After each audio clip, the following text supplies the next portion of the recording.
Dr. Manny Alvarez, doctor, it's one of those doctors like the guy from Fox News the other day. This guy's also from Fox News. He wrote a piece for foxnews.com today about how zombie obsession is seriously hurting American culture. That's a quote. Quote, zombie obsession is seriously hurting American culture. This ought to be good. He says, quote, hate me all you want. Okay, thanks for the invitation. Or call me paranoid and misinformed. I will. But there is one common theme that is pervasive in American pop culture today. Violence. Even more specifically, zombie violence. The idea of a zombie-infested world inspires fantasies of monsters possessed by an uncontrollable rage to kill, and viewers get a thrill imagining what it would be like to participate in this new world order.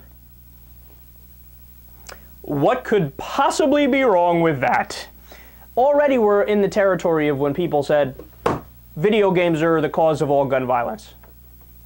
Okay, which is why Japan has the highest levels of gun violence in the world. They play a metric fuck ton of video games over there, and how many murders did they have in the year 2006? 2. The high number that they had for 1 year was like 23, and it was a national outrage. We have 30 a day in the US.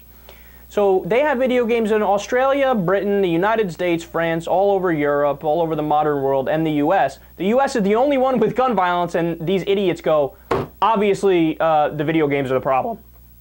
There were massive amounts of studies done. The Australian government did this huge study.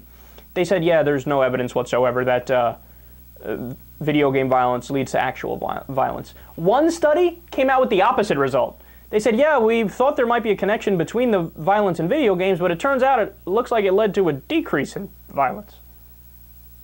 I mean, it's so thoroughly debunked. Even the Supreme Court of the United States, when it was conservative, and it is conservative today, because California tried to pass a similar law to do like a rating system for video games or something like that. I don't know the details of the case.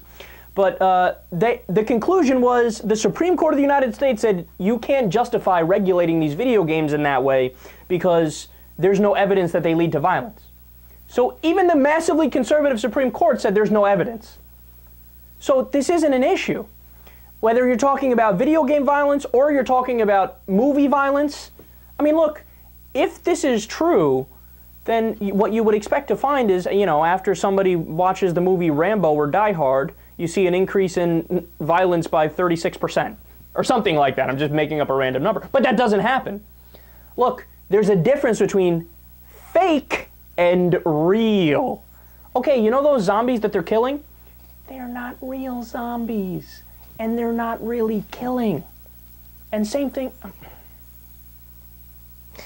sorry, I get so passionate about these things because people just say stupid things. But wait, he gets to the crux of his article. Quote, with this country heading towards a socialized system of government in which officials don't want you to think or focus on what is important for your own personal growth, I'm sure they're more than happy to let you obsess over something as stupid as zombies.